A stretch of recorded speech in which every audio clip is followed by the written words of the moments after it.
Hi friends, നമ്മള് SCERTയുടെ പുതിയ chapter ഇറങ്ങിയിട്ടുണ്ട് അല്ലെ. 5ാം ക്ലാസ്സിലെയും 7ാം ക്ലാസ്സിലെയും 9ാം ക്ലാസ്സിലെയും എന്ത് ചെയ്തിട്ടുണ്ട്, 11ാം ക്ലാസ്സിലെയും അല്ലെ. അങ്ങനെ ഒറ്റ സംഖ്യ വരുന്ന സ്റ്റാൻഡേർഡുകളുടെയൊക്കെ എന്ത് ചെയ്തിട്ടുണ്ട്, SCERT പാഠപുസ്തകം കഴിഞ്ഞ വർഷം എന്ത് ചെയ്തു, കഴിഞ്ഞ വർഷമല്ല ഈ വർഷം എന്ത് ചെയ്തു, മാറിയിട്ടുണ്ട്. അപ്പൊ നമുക്ക് അതിൽ നിന്ന് ക്വസ്റ്റ്യൻസ് എന്ത് ചെയ്തിട്ടുണ്ടെന്ന് പറയാം, വന്നിട്ടുണ്ട്. നിങ്ങൾക്ക് ലെസൺ കാണുന്ന സമയത്ത് നിങ്ങൾക്ക് അറിയാനായിട്ട് സാധിക്കും. നമ്മൾ ഇന്ന് എടുക്കുന്നത് 5ാം ക്ലാസ്സിലെ സോഷ്യൽ സയൻസ് എന്ന ഭാഗം 5ാം ക്ലാസ് ഫുൾ ആയിട്ട് എന്ത് ചെയ്യാണ്, ഇവിടെ കംപ്ലീറ്റ് ചെയ്യണം അല്ലെ. ഒരു ലെസൺ 2 ലെസൺ വെച്ചിട്ടല്ല, 5ാം ക്ലാസ്സിൽ സോഷ്യൽ സയൻസ് ഫുള്ളും പുതിയ SCERT ലെസൺ എന്ത് ചെയ്യും, കംപ്ലീറ്റ് ആക്കാൻ പോവുകയാണ് കേട്ടോ.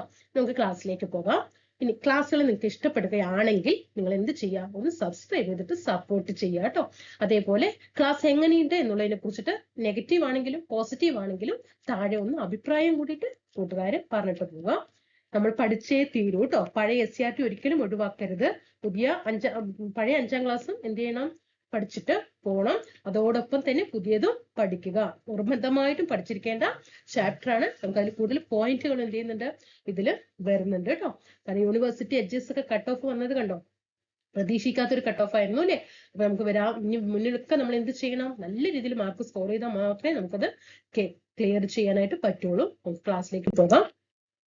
ഇതില് നോക്കിക്കേ, സാമൂഹ്യശാസ്ത്രത്തില് സ്റ്റാൻഡേർഡ് 5 കേട്ടോ. സാമൂഹ്യശാസ്ത്രം സ്റ്റാൻഡേർഡ് 5 നോക്കൂ, 6 ലെസൺസ് കേട്ടോ. പീലിയുടെ ഗ്രാമം, ഭക്ഷണവും മനുഷ്യരും, തൊഴിൽ വൈവിധ്യങ്ങൾ, വസ്ത്രത്തിന്റെ നാൾവഴികൾ, വരയ്ക്കാം വായിക്കാം, ജനങ്ങൾ ജനങ്ങളാ. അപ്പൊ ഇത്രയും ലെസൺ ആണ് നമ്മൾ എന്ത് ചെയ്യുന്നത്, ഇന്ന് കൈകാര്യം ചെയ്യുന്നത്. എല്ലാം നിങ്ങൾക്ക് പോയിന്റ് വൈസ് ആയിട്ട് ഇവിടെ ചെയ്തിട്ടുണ്ട് കേട്ടോ. ക്ലാസ്സിലേക്ക് കിടക്കാം. ഇതില് ഇനി നിങ്ങൾ ആ ലെസണിലെ ഇനിയിപ്പോ ചിലപ്പോൾ ചില കൂട്ടുകാർക്കെങ്കിലും തോന്നും, ചിലപ്പോൾ എവിടെയെങ്കിലും കുറച്ച് പോയിന്റ് ഒക്കെ എടുത്തിട്ടായിരിക്കാം ഇത്രയും 5ാം ക്ലാസ്സിൽ സോഷ്യൽ സയൻസിൽ ഇത്രയേ ഉള്ളോ എന്ന് ചോദ്യം വരും. നിങ്ങൾ എങ്ങനെ അരിച്ചു പെറുക്കിയാലും ഓക്കെ, നമ്മുടെ മറ്റേ മമ്മൂട്ടിയുടെ സിനിമയില്ലേ, രാമൻ നായർ അല്ലെ, ഓരോ അരിമണി, അങ്ങനെ ഒരു ഡയലോഗ് ഉണ്ടല്ലേ, അതുപോലെ സൂക്ഷ്മതയോടുകൂടി ആ ലെസൺ ഫുൾ വായിച്ച് ഞാൻ നോട്ടുണ്ടാക്കി ആ നോട്ടാണ് എന്ത് ചെയ്യുന്നത്, നിങ്ങൾക്ക് തരുന്നത് കേട്ടോ. അപ്പൊ അത്രയും പെർഫെക്റ്റ് ആയിട്ട് തന്നെയാണ്. ഒരൊറ്റ വരി പോലും ഒരു പോയിന്റ് പോലും എന്ത് ചെയ്തിട്ടില്ല, വിട്ടിട്ടില്ല കേട്ടോ. അപ്പൊ നമുക്ക് ക്ലാസ്സിലേക്ക് കടക്കാം. ഇതിൽ ഫസ്റ്റ് തന്നെ പറയുന്നുണ്ട് ലോക ഭക്ഷ്യദിനം എപ്പോഴാണ്, ഒക്ടോബർ 16 കേട്ടോ. ശ്രദ്ധിക്കണം, ലോക ഭക്ഷ്യദിനം ഒക്ടോബർ 16. ലോക ഭക്ഷ്യദിനം എപ്പോഴാണ്, ഒക്ടോബർ 16. പഠിച്ച ക്ലാസ്സിൽ തന്നെ ഓക്കെ ആണ്. ഇനി പേരയ്ക്കയെ കുറിച്ചിട്ട് ഈ ക്ലാസ്സിൽ ആ ലെസണിൽ പറയുന്നുണ്ട്. പേരയ്ക്കയുടെ ജന്മദേശം എവിടെയാണ്, മെക്സിക്കോയിലാണ്. പേരയ്ക്കയുടെ ജന്മദേശം എവിടെയാണ്, മെക്സിക്കോയിലാണ്. പേരയ്ക്ക നമ്മുടെ ഇന്ത്യയിലേക്ക് കൊണ്ടുവന്നത് ആരാണ്, പോർച്ചുഗീസുകാരാണ്. എന്താണ്, പോർച്ചുഗീസുകാരാണ് നമ്മുടെ ഇന്ത്യയിലേക്ക് പേരയ്ക്ക കൊണ്ടുവന്നത്. ഇനി പേരയ്ക്കയുടെ ഒരു വിശേഷണമാണ്, ഉഷ്ണമേഖലയിലെ ആപ്പിൾ എന്നറിയപ്പെടുന്നത് ഏതാണ്, പേരയ്ക്കയാണ്. ഉഷ്ണമേഖലയിലെ ആപ്പിൾ എന്നറിയപ്പെടുന്നത് പേരയ്ക്കയാണ്. വൈറ്റമിൻ എയും വൈറ്റമിൻ ബിയും വൈറ്റമിൻ സിയും ഏതിൽ അടങ്ങിയിരിക്കുന്നു, പേരയ്ക്കയിൽ അടങ്ങിയിരിക്കുന്നു. ഈ ഭാഗം ഓക്കെ. ഇനി സഹോദരൻ അയ്യപ്പൻ, നവോത്ഥാന നായകനായ സഹോദരൻ അയ്യപ്പനെ കുറിച്ച് പറയുന്നുണ്ട്. അദ്ദേഹം എറണാകുളത്ത് ചെറായിലാണ് മിശ്രഭോജനം സംഘടിപ്പിച്ചത്. അതായത് വലിയവർക്ക് അല്ലെ, ബെഞ്ചുകളിലും സ്റ്റൂളുകളിലും ഇരുന്നിട്ട് ഭക്ഷണം കൊടുക്കുന്ന സമയത്ത് താഴെ ഇരുന്നിട്ട് പോലും എന്താണ്, ഭക്ഷണം കഴിക്കാൻ ഒരു അർഹത ആർക്ക് ഉണ്ടായിരുന്നില്ല, താഴ്ന്ന ജാതിക്കാർക്ക് ഉണ്ടായിരുന്നില്ല, അല്ലെങ്കിൽ പാവപ്പെട്ടവർക്ക് ഉണ്ടായിരുന്നില്ല. അപ്പൊ എല്ലാവർക്കും പന്തികളിൽ എന്തായിരിക്കണം, തുല്യം അല്ലെ, അങ്ങനെ ആയിരിക്കണം. അപ്പൊ അതിനൊക്കെ വേണ്ടിയിട്ടാണ് സഹോദരൻ അയ്യപ്പൻ എന്ന നവോത്ഥാന നായകൻ എന്ത് ചെയ്തത്, മിശ്രഭോജനം സംഘടിപ്പിച്ചത്. അപ്പൊ മിശ്രഭോജനം ആരാണ്, സഹോദരൻ അയ്യപ്പനാണ്. എവിടെ വെച്ചിട്ട്, എറണാകുളത്ത് ചെറായിൽ വെച്ചിട്ടാണ് മിശ്രഭോജനം സംഘടിപ്പിച്ചത്. ഏതു വർഷം, 1917.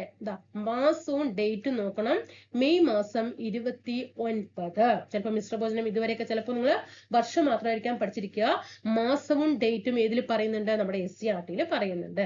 1917 മെയ് മാസം 29.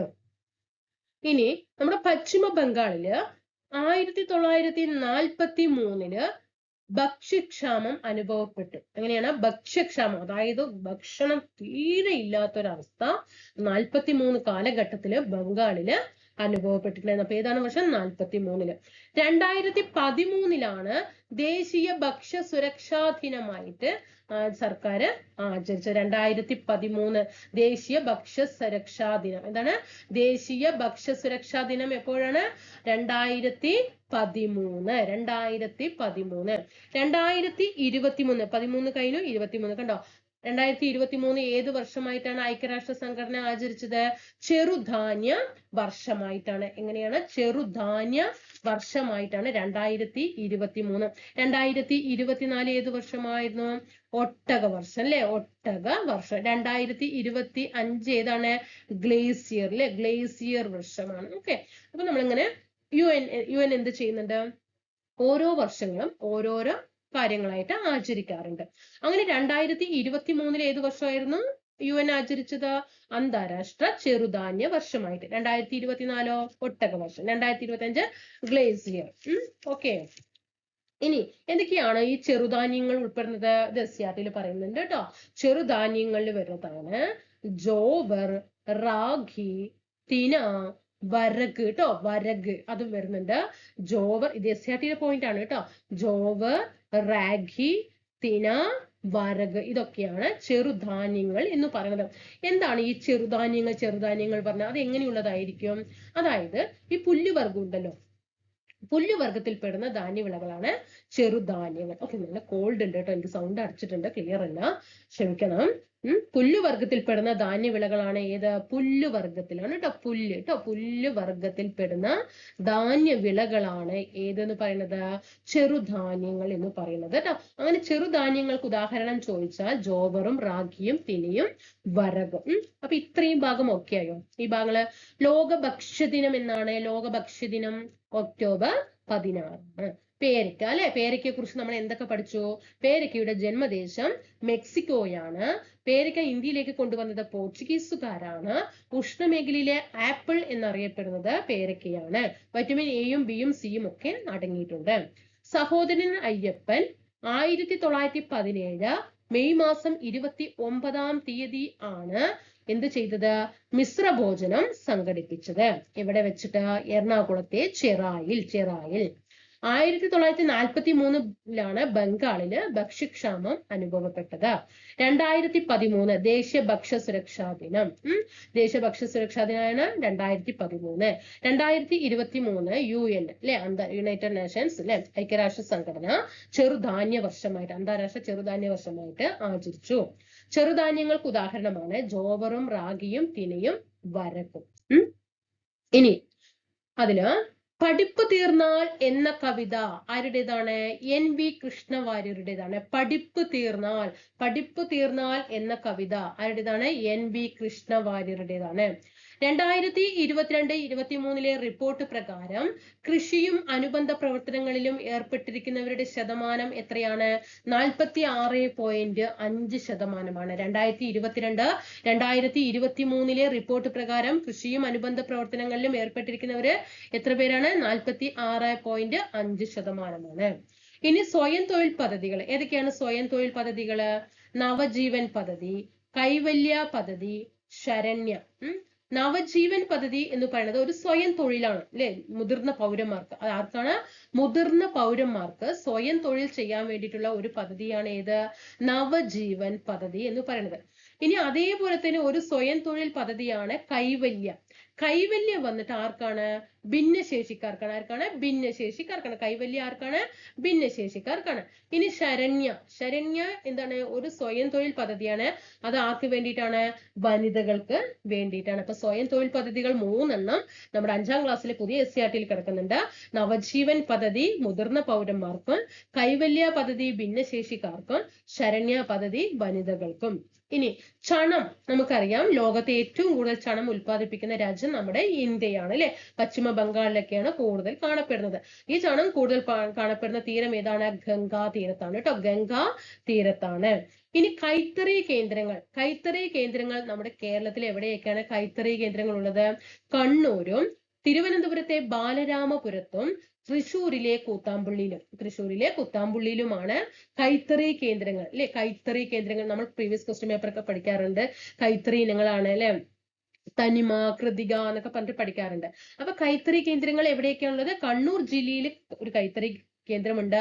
തിരുവനന്തപുരത്ത് ബാലരാമപുരത്തുണ്ട്. തൃശ്ശൂരിലെ കുത്താമ്പുള്ളിയിലുണ്ട്. ഇനി ഒന്നും കൂടി റിവിഷൻ ചെയ്താലോ? പടുപ്പ് തീർന്നാൽ എന്ന കവിത ആരുടേതാണ്? NV കൃഷ്ണവാര്യർ.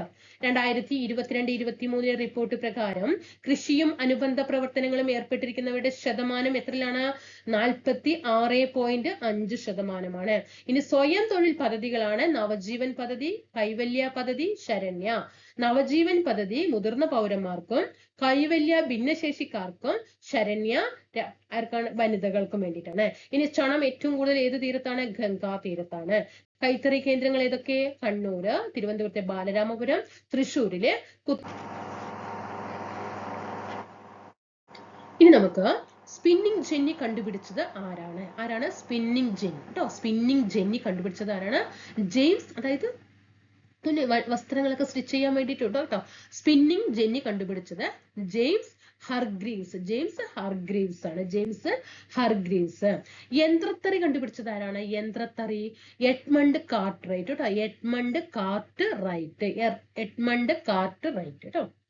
ഇനി കൃത്രിമ നാരുകൾ. എന്താണ് ഈ കൃത്രിമ നാര് പറയുന്നത്? അതായത് ഈ പെട്രോളിയം പോലുള്ള രാസവസ്തുക്കൾ ഉപയോഗിച്ചിട്ട്, എന്താണ്? പെട്രോളിയം പോലുള്ള രാസവസ്തുക്കൾ ഉപയോഗിച്ചിട്ട് നിർമ്മിക്കുന്നതാണ് ഏത്? കൃത്രിമ നാരുകൾ എന്ന് പറയുന്നത്. കൃത്രിമ നാരുകൾക്ക് ഉദാഹരണങ്ങള് polyester, nylon, rayon. Okay, polyester, nylon, rayon. Polyester, nylon, rayon കൃത്രിമ നാരുകൾക്ക് ഉദാഹരണമാണ്. ഇനി നമുക്കറിയാം ചാന്നാർ ലഹളയൊക്കെ നമ്മൾ പഠിക്കാറുണ്ട് അല്ലെ? മേൽമുണ്ട് സമരം അല്ലെ? സ്ത്രീകൾക്ക് മാറുമറയ്ക്കാൻ വേണ്ടിയിട്ടുള്ള സമരം, മേൽമുണ്ട് ധരിക്കാനുള്ള സമരം. അങ്ങനെ ചാന്നാർ ലഹള നടന്നിട്ടുണ്ടായിരുന്നു. ഏത് വർഷമാണ്? 1859 മേൽമുണ്ട് സമരം അല്ലെങ്കിൽ ചാന്നാർ ലഹള എന്നറിയപ്പെടുന്നത് നടന്നത്. 1859. അങ്ങനെ സ്ത്രീകൾക്ക് മേൽമുണ്ട് ധരിക്കാൻ വേണ്ടി വിളംബരം പുറപ്പെടുവിച്ച തിരുവിതാംകൂർ രാജാവ് ആര് എന്ന് ചോദിച്ചാൽ അത് ഉത്രം തിരുനാൾ മാർത്താണ്ഡവർമ്മയാണ്. 1859 സ്ത്രീകൾക്ക് മേൽമുണ്ട് ധരിക്കാൻ വേണ്ടി വിളംബരം പുറപ്പെടുവിച്ച തിരുവിതാംകൂർ രാജാവ് ആര് എന്ന് ചോദിച്ചാൽ ഉത്രം തിരുനാൾ മാർത്താണ്ഡവർമ്മയാണ്. പഠിച്ചോ? ഇനി സ്വദേശി പ്രസ്ഥാനത്തിന്റെ പ്രതീകം എന്താണ്? ചർക്കയാണ്. സ്വദേശി പ്രസ്ഥാനത്തിന്റെ പ്രതീകം ചർക്ക. ഇനി ദേശാഭിമാനത്തിന്റെ പ്രതീകം, നമ്മുടെ രാജ്യത്തിന്റെ ദേശാഭിമാനത്തിന്റെ പ്രതീകം ഏതാണ്? ഖാദി വസ്ത്രവും ഖാദി തൊപ്പിയും ധരിക്കലാണ് കേട്ടോ. അത് ധരിച്ചുകൊണ്ട് നിൽക്കണം. ഖാദി വസ്ത്രം ധരിച്ചിട്ടും ഖാദി തൊപ്പി ധരിക്കലുമാണ് എന്ത്? ദേശാഭിമാനത്തിന്റെ പ്രതീകം എന്ന് പറയുന്നത്. സ്വദേശി പ്രസ്ഥാനം രൂപം കൊണ്ടത് 1905 ഓഗസ്റ്റ് 7 സ്വദേശി പ്രസ്ഥാനം രൂപം കൊണ്ടത്. 1905 ഓഗസ്റ്റ് 7 കേട്ടോ. അതുകൊണ്ട് ഓഗസ്റ്റ് 7 ദേശീയ കൈത്തറി ദിനമായിട്ട് ആചരിക്കുന്നു കേട്ടോ. ഓഗസ്റ്റ് 7 ദേശീയ കൈത്തറി ദിനമായിട്ട് ആചരിക്കുന്നു. ഏത് വർഷം മുതലാണ്? 2015 മുതലാണ് ഓഗസ്റ്റ് 7 ദേശീയ കൈത്തറി ദിനമായിട്ട് ആചരിച്ചു വരുന്നത്. 1918 ഗാന്ധിജി ഖാദി പ്രസ്ഥാനം ആരംഭിക്കുന്നത്. ഗാന്ധിജി ആരംഭിക്കുന്ന വർഷം 1918. നമുക്ക് ഓർക്കാല്ലേ, അഹമ്മദാബാദ് മിൽ സമരമൊക്കെ നടന്ന വർഷമല്ലേ? അത് ഓർത്താൽ മതി. ഒന്നും കൂടി റിവിഷൻ ചെയ്താലോ? സ്പിന്നിങ് ജെന്നി കണ്ടുപിടിച്ചത് ആരാണ്? ജെയിംസ് ഹർഗ്രീവ്സ്. ആരാണ്? ജെയിംസ് ഹർഗ്രീവ്സ്. യന്ത്രത്തറി കണ്ടുപിടിച്ചത് ആരാണ്? എഡ്മണ്ട് കാർട്ട്റൈറ്റ്. കൃത്രിമ നാരുകൾ. എങ്ങനെയാണ് കൃത്രിമ നാരുകൾ നിർമ്മിക്കുക? പെട്രോളിയം പോലുള്ള രാസവസ്തുക്കൾ ഉപയോഗിച്ചിട്ടാണ് കൃത്രിമ നാരുകൾ നിർമ്മിക്കുന്നത്. കൃത്രിമ നാരുകൾക്ക് ഉദാഹരണം പോളിസ്റ്ററും നൈലോണും റയോണും കേട്ടോ. Polyester, nylon, rayon. ഇനി 1859 സ്ത്രീകൾക്ക് വേണ്ടിയിട്ട് നടന്ന ഒരു സമരമാണ് ഏത്? ചാന്നാർ ലഹള അല്ലെങ്കിൽ മേൽമുണ്ട് സമരം എന്ന് പറയുന്നത്. അങ്ങനെ അവർക്ക് മേൽമുണ്ട് ധരിക്കാൻ വേണ്ടിയിട്ട് വിളംബരം പുറപ്പെടുവിച്ച തിരുവിതാംകൂർ രാജാവാണ് ഉത്രം തിരുനാൾ മാർത്താണ്ഡവർമ്മ. സ്വദേശി പ്രസ്ഥാനത്തിന്റെ പ്രതീകം ഏതാന്ന് ചോദിച്ചാൽ ചർക്കയാണ്. ദേശാഭിമാനത്തിന്റെ പ്രതീകം ഏതാന്ന് ചോദിച്ചാൽ ഖാദി വസ്ത്രവും ഖാദി തൊപ്പിയുമാണ്. 1905 ഓഗസ്റ്റ് 7 സ്വദേശി പ്രസ്ഥാനം രൂപം കൊണ്ടത്. അതുകൊണ്ട് ഓഗസ്റ്റ് 7 ദേശീയ കൈത്തറി ദിനമായിട്ട് 2015 മുതൽ ആചരിച്ചു വരുന്നു. 1918 ഗാന്ധിജി ഖാദി പ്രസ്ഥാനം ആരംഭിച്ചത്. ഭൂപടങ്ങൾ തയ്യാറാക്കുന്ന ശാസ്ത്രശാഖയെ എന്താണ് പറയുക? കാർട്ടോഗ്രഫി എന്ന് പറയും. ഭൂപടങ്ങൾ തയ്യാറാക്കുന്ന ശാസ്ത്രശാഖയെ കാർട്ടോഗ്രഫി അല്ലെങ്കിൽ ഭൂപടശാസ്ത്രം എന്ന് പറയുന്നത്. ഇതാണ് ഇപ്പോൾ നമുക്ക് ചോദിക്കാനുള്ള ക്വസ്റ്റ്യൻ. ഇനി ഭൂപടങ്ങൾ തയ്യാറാക്കുന്ന വ്യക്തിയെ എന്തു പറയും? കാർട്ടോഗ്രാഫർ എന്ന് പറയും. കാർട്ടോഗ്രാഫർ എന്ന് പറയും. ഇനി സർവേ ഓഫ് ഇന്ത്യ പഠിക്കാറുണ്ട്. എന്താണ് സർവേ ഓഫ് ഇന്ത്യയുടെ എന്തൊക്കെയാണ് സർവേ ഓഫ് ഇന്ത്യ ചെയ്യുക? ഭൂപടം അല്ലെ, ഭൂപടം നിർമ്മിക്കുന്നതും അത് പരിശോധിക്കുന്നതും അത് പ്രസിദ്ധീകരിക്കുന്നതും ഒക്കെ ആരാണ്? സർവേ ഓഫ് ഇന്ത്യയാണ്. Survey of India. Survey of India. Survey of ഇന്ത്യയുടെ ആസ്ഥാനം എവിടെയാണ്? ഉത്തരാഖണ്ഡ് കേട്ടോ. അത് ഉണ്ട് കേട്ടോ, അവിടെ ടൈപ്പ് ചെയ്യാൻ വിട്ടുപോയതാണ്. ഉത്തരാഖണ്ഡ് കേട്ടോ. ഉത്തരാഖണ്ഡിലെ എവിടെയാണ്? ഡെറാഡൂൺ കേട്ടോ. ഡെറാഡൂൺ. ഭൂപടങ്ങൾ തയ്യാറാക്കുന്ന ശാസ്ത്രശാഖ ഏതെന്ന് ചോദിച്ചാൽ കാർട്ടോഗ്രഫിയാണ്. ഭൂപടങ്ങൾ തയ്യാറാക്കുന്ന വ്യക്തിയെ എന്തു പറയും? കാർട്ടോഗ്രാഫർ എന്ന് പറയും. ഭൂപടങ്ങൾ നിർമ്മിക്കുന്നതും പരിശോധിക്കുന്നതും പ്രസിദ്ധീകരിക്കുന്നതും എല്ലാം സർവേ ഓഫ് ഇന്ത്യയാണ്. സർവേ ഓഫ് ഇന്ത്യയുടെ ആസ്ഥാനം ഉത്തരാഖണ്ഡിലെ ഡെറാഡൂണിലാണ്. എസ്ആർടിയിൽ പറയുന്നുണ്ട് കേട്ടോ, ഉത്തരാഖണ്ഡിലെ ഡെറാഡൂൺ ആണെന്ന് പറയുന്നുണ്ട്. ഞാനിവിടെ ടൈപ്പ് ചെയ്യാൻ വിട്ടതാണ്. ഓക്കെ. ഇനി ഉത്തർപ്രദേശിനെ കുറിച്ചിട്ട് നമ്മുടെ എസ്ആർടിയിൽ പറയുന്നുണ്ട്. ഉത്തർപ്രദേശ് എന്ന് കൊടുത്തിട്ട് നോക്കൂ. എന്റെ സ്ഥാനം ഇന്ത്യയുടെ വടക്ക് ഭാഗത്താണ്. ശ്രദ്ധിച്ചോട്ടെ, ഓരോരോ പോയിന്റ് ആണ് ഉത്തർപ്രദേശിനെ കുറിച്ച് ചോദിക്കുമ്പോൾ എന്റെ സ്ഥാനം ഇന്ത്യയുടെ വടക്ക് ഭാഗത്താണ്. എന്റെ അതിർത്തിയിൽ ഒരു രാജ്യമുണ്ട്, അതാണ് നേപ്പാൾ. കണ്ടോ, നേപ്പാൾ എന്റെ അതിർത്തിയിൽ ഏത് രാജ്യമാണ്? ഉത്തർപ്രദേശിന്റെ അതിർത്തിയില് നേപ്പാള്. കൂടാതെ 8 സംസ്ഥാനങ്ങളുടെ അതിർത്തി കൂടി ഞാൻ പങ്കിടുന്നുണ്ട്. 28 സംസ്ഥാനങ്ങളില് അല്ലെ 8 സംസ്ഥാനങ്ങളുടെ അതിർത്തി ഞാൻ പങ്കിടുന്നുണ്ട്. അതൊക്കെ ആരാ പറയുന്നത്? ഉത്തർപ്രദേശാ പറയുന്നത്. കൂടുതൽ കരിമ്പ് ഉൽപ്പാദിപ്പിക്കുന്നതിനാൽ ഇന്ത്യയുടെ പഞ്ചസാര കിണ്ണം എന്ന് എന്നെ വിശേഷിപ്പിക്കാറുണ്ട്.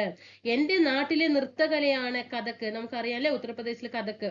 എന്റെ പ്രധാന നഗരങ്ങളുടെ പേരുകൾ നിങ്ങൾ കേട്ടുകാണും. കാൺപൂര്, ലക്നൗ, വാരണാസി, ആഗ്ര, അലഹാബാദ് മുതലായവയാണ്. അശോക സ്തംഭത്തിലൂടെ ശ്രദ്ധേയനായ സാരാനാഥ് എന്റെ പ്രശസ്തി ലോകമെങ്ങും പരത്തുന്നു. കണ്ടോ ഉത്തർപ്രദേശിന്റെ വിശേഷണങ്ങള്. അപ്പൊ ഉത്തർപ്രദേശ് എന്ന് പറയുന്നത് എവിടെയാണ്? ഇന്ത്യയുടെ വടക്കു ഭാഗത്താണ്. നേപ്പാളിലാണ് അതിർത്തി പങ്കിടുന്നത്. 8 സംസ്ഥാനങ്ങളുടെ അതിർത്തി ഞാൻ പങ്കിടുന്നുണ്ട്. കരിമ്പ് ഉൽപാദനത്തിൽ ഞാൻ ഫസ്റ്റ് ആണ്. അതുകൊണ്ട് എന്നെ പഞ്ചസാര കിണ്ണം എന്നറിയപ്പെടുന്നു. എന്റെ നാട്ടിലെ നൃത്തകല കഥക്കാണ്. എന്റെ പ്രധാന നഗരങ്ങളാണ് കാൺപൂരും, ലക്നൌവും, വാരണാസി, ആഗ്ര, അലഹാബാദ് ഒക്കെ എവിടെയാണ്? ഉത്തർപ്രദേശിലാണ് അല്ലെ. അതുപോലെ അശോക സ്തംഭത്തിലൂടെ ശ്രദ്ധേയമായ സാരാനാഥും എവിടെയാണ്? ഉത്തർപ്രദേശിലാണ്. ഇനി വാസ്കോഡ ഗാമ 1498 മെയ് 20 അല്ലേ കോഴിക്കോട് കാപ്പാട് കപ്പലിറങ്ങുന്നത്. 1498 മെയ് മാസം 20. ഇനി തദ്ദേശ സ്വയംഭരണ സ്ഥാപനങ്ങളെ കുറിച്ചിട്ട് തന്നിട്ടുണ്ട്. ഗ്രാമപ്രദേശങ്ങളിൽ തദ്ദേശ സ്വയംഭരണ സ്ഥാപനങ്ങൾ എന്ന് പറയുമ്പോൾ അത് ഏത് രീതിയിലാണ്? ഗ്രാമപ്രദേശത്ത് ഒരു ഗ്രാമപഞ്ചായത്ത് ഉണ്ടാകും, ബ്ലോക്ക് പഞ്ചായത്ത് ഉണ്ടാകും, ജില്ലാ പഞ്ചായത്ത് ഉണ്ടാകും അല്ലെ.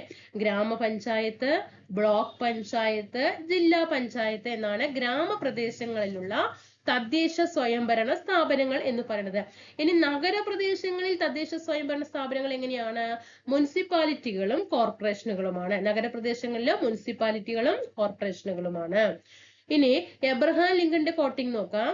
ജനങ്ങൾക്കു വേണ്ടി ജനങ്ങളാൽ നടത്തപ്പെടുന്ന ജനങ്ങളുടെ ഭരണമാണ് ജനാധിപത്യം. ജനങ്ങൾക്ക് വേണ്ടിയിട്ട് ജനങ്ങളാൽ നടത്തപ്പെടുന്ന ജനങ്ങളുടെ ഭരണമാണ് ജനാധിപത്യം എന്ന് പറഞ്ഞത് എബ്രഹാം ലിങ്കൺ ആണ്.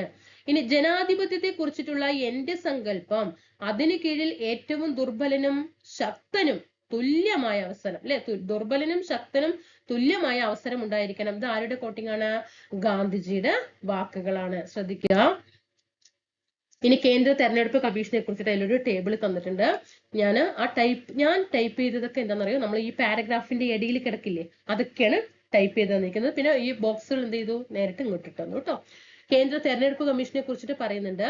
രാഷ്ട്രപതി, ഉപരാഷ്ട്രപതി എന്നീ പദവികളിലേക്കും പാർലമെന്റ്, സംസ്ഥാന നിയമസഭകൾ എന്നിവിടങ്ങളിലേക്കും സ്വതന്ത്രവും നീതിപൂർവമായ തെരഞ്ഞെടുപ്പ് നടത്തുകയാണ് തെരഞ്ഞെടുപ്പ് കമ്മീഷന്റെ ചുമതല. അപ്പൊ തെരഞ്ഞെടുപ്പ് കമ്മീഷൻ, കേന്ദ്ര തെരഞ്ഞെടുപ്പ് കമ്മീഷൻ എവിടെയൊക്കെയാണ് ഇലക്ഷൻ നടത്തുന്നത്? രാഷ്ട്രപതി തെരഞ്ഞെടുപ്പും, ഉപരാഷ്ട്രപതി തെരഞ്ഞെടുപ്പും, പാർലമെന്റ് തെരഞ്ഞെടുപ്പും, നമ്മുടെ സംസ്ഥാന നിയമസഭാ തെരഞ്ഞെടുപ്പും. 3 അംഗങ്ങളുള്ള എത്രയാണ്? 3 അംഗങ്ങളാണ് കേന്ദ്ര തെരഞ്ഞെടുപ്പ് കമ്മീഷനില്. മുഖ്യ തെരഞ്ഞെടുപ്പ് കമ്മീഷണർ ഉൾപ്പെടെ എല്ലാവരെയും നിയമിക്കുന്നത് രാഷ്ട്രപതിയാണ്. അപ്പൊ ഒരാള് ആരാണ്? മുഖ്യ തെരഞ്ഞെടുപ്പ് കമ്മീഷണറാണ്. ഓക്കെ. ആര് നിയമിക്കും? രാഷ്ട്രപതി. ഇനി എങ്ങനെയാണ് തെരഞ്ഞെടുപ്പിന്റെ വിവിധ ഘട്ടങ്ങൾ, ഒരു തെരഞ്ഞെടുപ്പ് നടക്കുന്ന സമയത്ത് അതിന്റെ വിവിധ ഘട്ടങ്ങൾ എങ്ങനെയാണെന്നുള്ളത് നോക്കാം. നമുക്ക് പ്രീവിയസ് ആയിട്ട് ക്വസ്റ്റ്യൻ പേപ്പർ വർക്ക്ഔട്ട് ചെയ്തവർക്ക് കാണാനായിട്ട് സാധിക്കും. ഇത് ചോദിച്ച ക്വസ്റ്റ്യൻ ആണ് കേട്ടോ. ആദ്യം എന്ത് ചെയ്യും? തെരഞ്ഞെടുപ്പിന്റെ വിവിധ ഘട്ടങ്ങൾ നോക്കിക്കേ.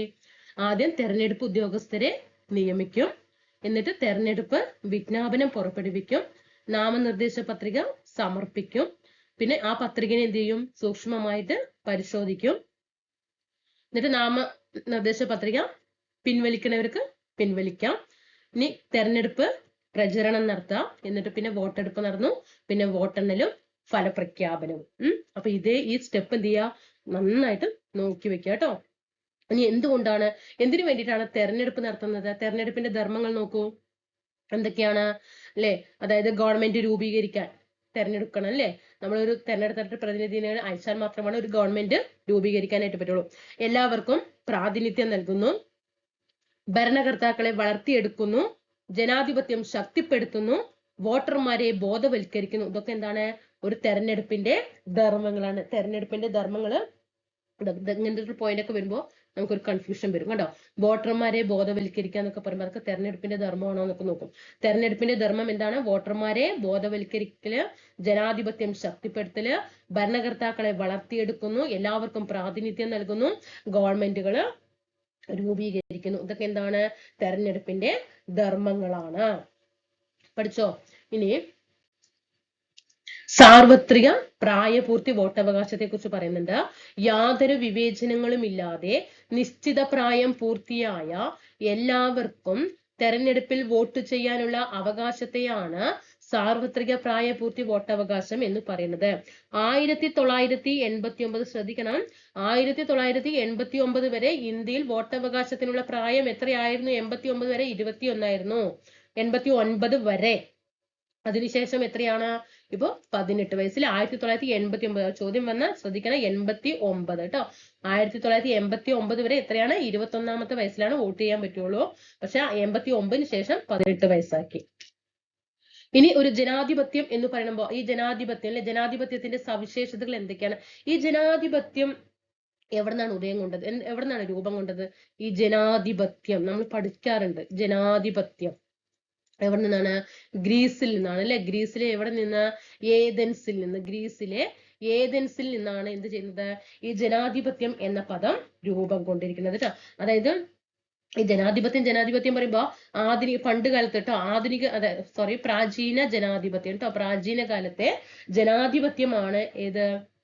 ഗ്രീസിലെ ജനാധിപത്യം എന്ന് പറഞ്ഞത്. എന്നാൽ ഇപ്പൊ ഉള്ളത് കേട്ടോ, ഈ ആധുനിക കാലത്തെ ജനാധിപത്യം രൂപം കൊണ്ടത് എവിടെ നിന്ന് ചോദിച്ചാൽ എവിടെ നിന്നാണ്? അത് ഇംഗ്ലണ്ടിൽ നിന്നാണ് കേട്ടോ. എവിടെ നിന്നാണ്? ഇംഗ്ലണ്ട് കേട്ടോ.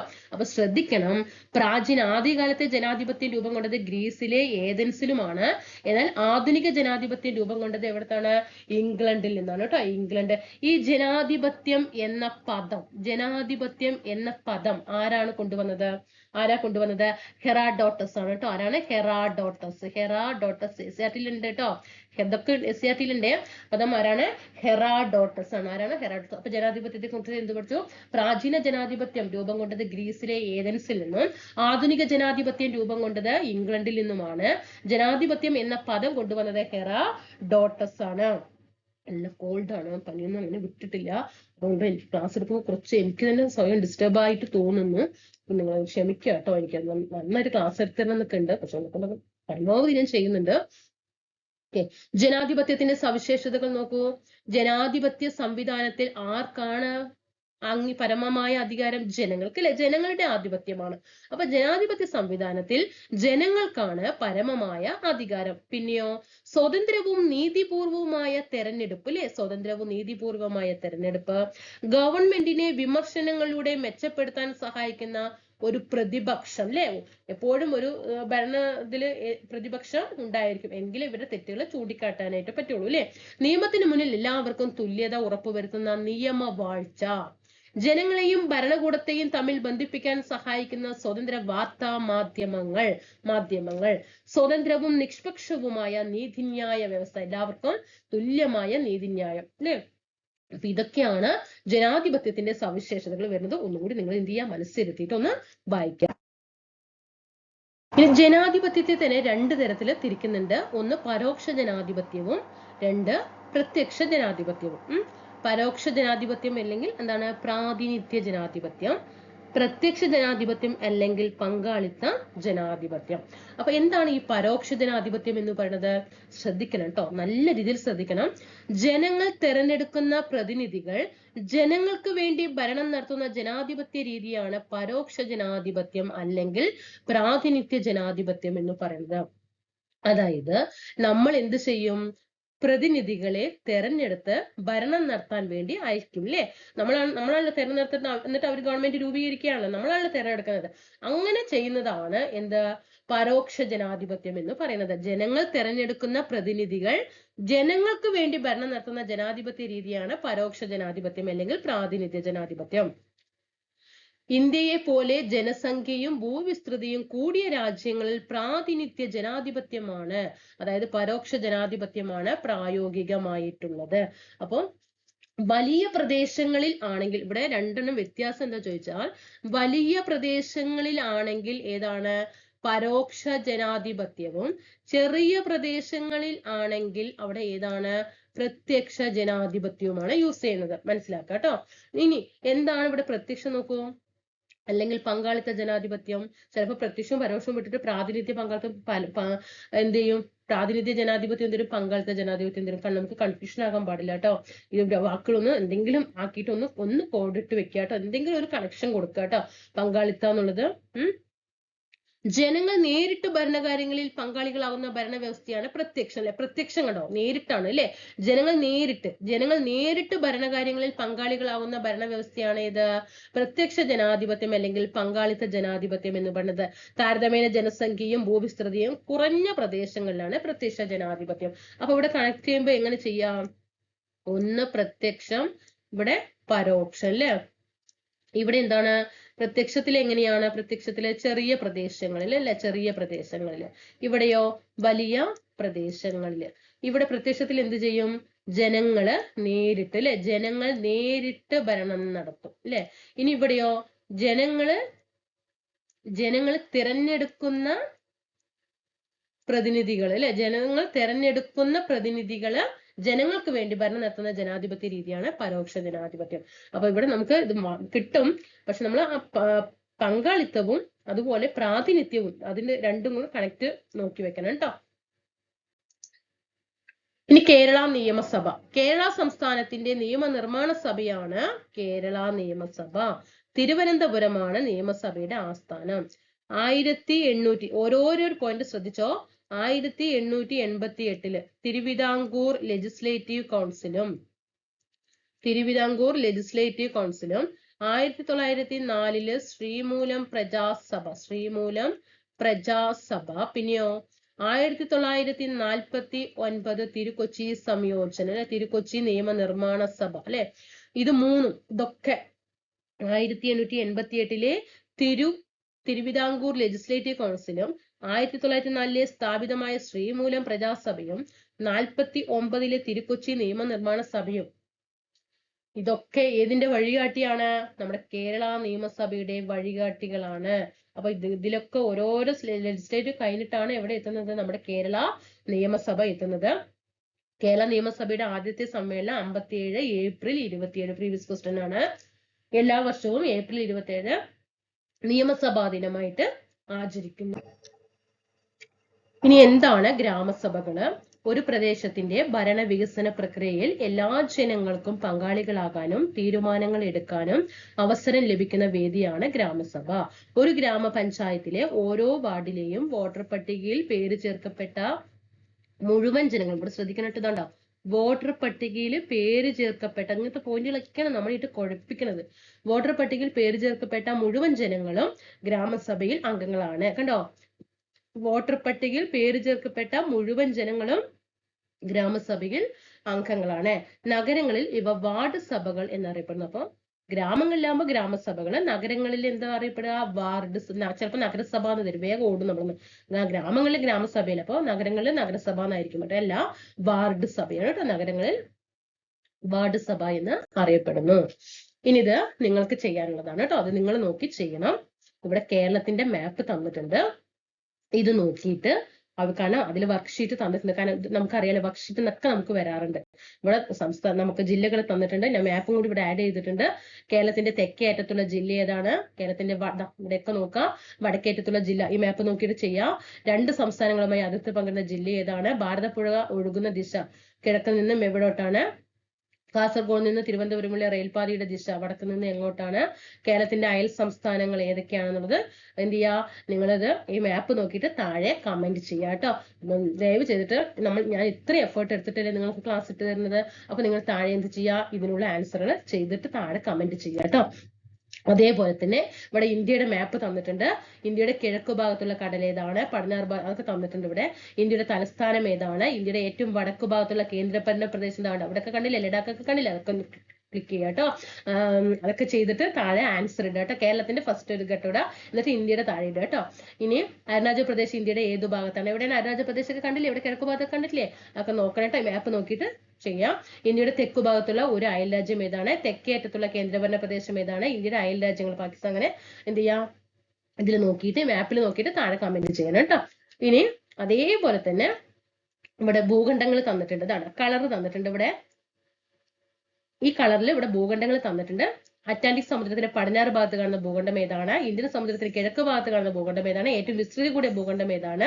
അറ്റ്ലാന്റിക് സമുദ്രത്തിനും ഇന്ത്യൻ സമുദ്രത്തിനും ഇടയിൽ കാണുന്ന ഭൂഖണ്ഡം ഏതാണ്? അപ്പൊ ഇതിനുള്ള ആൻസർ ഈ 3 കേരളം, ഇന്ത്യ, ഭൂഖണ്ഡങ്ങൾ. ഓക്കെ, അപ്പൊ അത് 3ന്റെ ആൻസർ എന്ത് ചെയ്യാ? ഓക്കെ, താഴെ കമന്റ് ചെയ്ത് തരാം കേട്ടോ. നിങ്ങൾ താഴെ കമന്റ് ചെയ്യണേ. പിന്നെന്താണ്? ഓക്കെ, അപ്പൊ ആ ലെസൺസ് ഒക്കെ എന്ത് ചെയ്തു? എല്ലാ ഭാഗവും ക്ലിയർ ആക്കി തന്നിട്ടുണ്ട്. ഇതൊന്നും എക്സ്ട്രാ പറയാനില്ല കേട്ടോ. ഞാൻ എല്ലാം അരിച്ചു പെറുക്കിയിട്ട് എടുത്തു തന്നിട്ടുള്ളതാണ്. 5ാം ക്ലാസ്സിൽ നമ്മൾ കംപ്ലീറ്റ് ആയി കേട്ടോ. അത് നിങ്ങളോട് പറയാനുള്ളത്, നമ്മൾ കോൺസ്റ്റിറ്റ്യൂഷൻ ക്ലാസ്സുകള് സെക്രട്ടേറിയറ്റ് OAക്കും ലാബ് അസിസ്റ്റന്റിനും പിന്നെ വേരിയസ് LGSനും ഒക്കെ ഇനി വരാൻ പോകുന്ന എക്സാമുകൾക്കൊക്കെ പ്രിലിംസും മെയിൻസും ഒക്കെ ക്ലിയർ ചെയ്യേണ്ട രീതിയിൽ മെയിൻസ് അടിസ്ഥാനമാക്കിയിട്ട് എന്ത് ചെയ്തിട്ടുണ്ട്? കോൺസ്റ്റിറ്റ്യൂഷൻ ക്ലാസ്സുകൾ ആരംഭിച്ചിട്ടുണ്ട്. ഇന്ന് ഞാൻ പ്ലേലിസ്റ്റ് കറക്റ്റ് ക്രിയേറ്റ് ചെയ്ത് വെച്ചിട്ടുണ്ട്. അതിൽ നമുക്ക് ദേശീയ ഗാനം, ദേശീയ ഗീതം അത് മാത്രം ഒഴിച്ചിട്ട് ബാക്കി എല്ലാ ക്ലാസ്സും ഞാൻ ഇനി പ്ലേലിസ്റ്റ് ക്രിയേറ്റ് ചെയ്ത് വെച്ചിട്ടുണ്ട്. നമ്മുടെ കോൺസ്റ്റിറ്റ്യൂഷൻ ഏകദേശം അവിടെ എന്താണ്? ഓക്കെ ആണ് കേട്ടോ. നമ്മുടെ എല്ലാ ക്ലാസ്സും പിന്നെ NCERT ബേസ് ചെയ്തിട്ട് NCERT ബേസ് ചെയ്തത് മുഴുവൻ എന്ത് ചെയ്തിട്ടുണ്ട്? ആ NCERTയിൽ നമ്മൾ കുറെ കോൺസ്റ്റിറ്റ്യൂഷന്റെ ക്ലാസ് ഉണ്ടല്ലോ, അതൊക്കെ ആ പ്ലേലിസ്റ്റ് ക്രിയേറ്റ് ചെയ്തിട്ടുണ്ട്. ആ പ്ലേലിസ്റ്റിൽ ഭരണഘടന പഠിച്ചാൽ തന്നെ നമുക്ക് എന്താണ്? അത് തന്നെ ഫുള്ളും പഠിച്ചാൽ തന്നെ നമുക്ക് ഫുൾ മാർക്ക് കിട്ടും. ഓക്കെ, അപ്പൊ കോൺസ്റ്റിറ്റ്യൂഷൻ നമ്മൾ ചെയ്ത് വെച്ചിട്ടുണ്ട്. ഇനി നമ്മൾ എന്ത് ചെയ്യണം? ഈ SCERT പാഠഭാഗങ്ങൾ, പുതിയ SCERT പാഠഭാഗങ്ങൾ നമ്മൾ കംപ്ലീറ്റ് ആക്കണം കേട്ടോ. ഇപ്പൊ നമ്മൾ സോഷ്യൽ സയൻസിൽ എടുത്തത് 5ാം ക്ലാസ്സിൽ സോഷ്യൽ സയൻസ് നമ്മൾ കംപ്ലീറ്റ് ആയി. ഇനി നമുക്ക് എന്ത് ചെയ്യാം? ഇനി 7ാം ക്ലാസ്സിലെ പുതിയതല്ലേ, 7ാം ക്ലാസ്സിലെ സോഷ്യൽ സയൻസ് കംപ്ലീറ്റ് ചെയ്യാം. ഇനി 9ാം ക്ലാസ്സിലെ സോഷ്യൽ സയൻസ് കംപ്ലീറ്റ് ചെയ്യാം. ഈ 5ഉം 7ഉം 9ഉം സോഷ്യൽ സയൻസ് കഴിഞ്ഞിട്ട് 5 to 10 വരെയുള്ള കേരള ഹിസ്റ്ററിയിൽ നിന്നും വരുന്ന ഭാഗങ്ങള് എന്ത് ചെയ്യാം? എല്ലാം ഷോർട്ട് ആക്കിയിട്ട് എന്ത് ചെയ്യാം? വേഗം നിങ്ങൾക്ക് പഠിച്ചു പോകുന്ന രീതിയിൽ നമുക്ക് അത് ചെയ്തിട്ട് നമുക്ക് കേരള ഹിസ്റ്ററിയിൽ നിന്ന് നമുക്ക് ഹിസ്റ്ററി ഭാഗത്ത് നിന്ന് 10 മാർക്ക് കേരളവും വരുന്നുണ്ട്. ഇന്ത്യയുടെ ഭാഗത്ത് നിന്നും എന്തിനു വേണ്ട 10 ഇല്ലേ? അപ്പൊ 20 മാർക്ക് കേരള ഹിസ്റ്ററിയും ഇന്ത്യ ഹിസ്റ്ററിയിൽ നിന്നും നമുക്ക് പ്രിലിംസിലുണ്ട്. അപ്പൊ ഇത് മെയിൻസിന് പഠിക്കുന്ന പോലെ തന്നെ എന്ത് ചെയ്യാം? SCERT ഭാഗങ്ങൾ ആദ്യം നമുക്ക് എന്ത് ചെയ്യാം? കംപ്ലീറ്റ് ആക്കി വെക്കാം കേട്ടോ. നമുക്ക് ആദ്യം എന്ത് ചെയ്യാം? ഈ പുതിയ ലെസൺസ് ചാപ്റ്റേഴ്സ് ഒന്ന് കഴിയട്ടെ. അപ്പൊ നിങ്ങൾക്ക് തീർച്ചയായിട്ടും ഇനി 5, 7, 9 സോഷ്യൽ സയൻസ്, അതുപോലെ നമുക്ക് എന്ത് ചെയ്യാം? ബയോളജി ഒക്കെ വരുമല്ലോ, അത് ബയോളജി, ജോഗ്രഫി ഒക്കെ വരും. അപ്പൊ അതുകൊണ്ട് നിങ്ങൾക്ക് ക്ലാസ് വേണമെന്നുണ്ടെങ്കിൽ തീർച്ചയായിട്ടും പുതിയ SCERT ചാപ്റ്റർ ഫുള്ളും കംപ്ലീറ്റ് ചെയ്യണമെന്നുണ്ടെങ്കിൽ താഴെ കമന്റ് ചെയ്യട്ടെ. കോൺസ്റ്റിറ്റ്യൂഷൻ ഓക്കെ ആയിട്ടുണ്ട് കേട്ടോ. കോൺസ്റ്റിറ്റ്യൂഷൻ അവിടെ ഓക്കെ ആക്കി വെച്ചിട്ടുണ്ട്. നിങ്ങൾ പഠിച്ചാൽ മാത്രം മതി. അതേപോലെ ഇനി നമുക്ക് പുതിയ SCERT ലെസൺസ് കംപ്ലീറ്റ് ആക്കാം കേട്ടോ. അപ്പൊ തീർച്ചയായിട്ടും നിങ്ങൾക്ക് ക്ലാസ്സുകൾ SCERT വേണമെന്നുണ്ടെങ്കിൽ തീർച്ചയായിട്ടും താഴെ കമന്റ് ചെയ്യാം. അത് ഞാൻ ഇട്ടതുകൊണ്ട് കാര്യമില്ലല്ലോ, നിങ്ങളുടെ താല്പര്യത്തിനനുസരിച്ചിട്ട്. അപ്പൊ നമുക്ക് അടുത്ത ക്ലാസ്സിൽ കാണാം. ടെലിഗ്രാം ഗ്രൂപ്പിൽ ലിങ്ക് കൊടുക്കാം കേട്ടോ. താഴെ ഒന്ന് ജോയിൻ ചെയ്യണേ. അതില് ടെലിഗ്രാം ഗ്രൂപ്പിൽ കൂടിയിട്ട് കൂട്ടുകാർ ഒന്ന് ജോയിൻ ചെയ്യാം. സബ്സ്ക്രൈബ് ചെയ്യാം കേട്ടോ. സബ്സ്ക്രൈബ് താഴെ കമന്റ് ഒന്ന് ചെയ്തിട്ട് പോകണം. ആൻസർ കൂടി ഒന്ന് താഴെ കമന്റ് വരണം കേട്ടോ. അടുത്ത ക്ലാസ്സിൽ കാണാം. Thank you.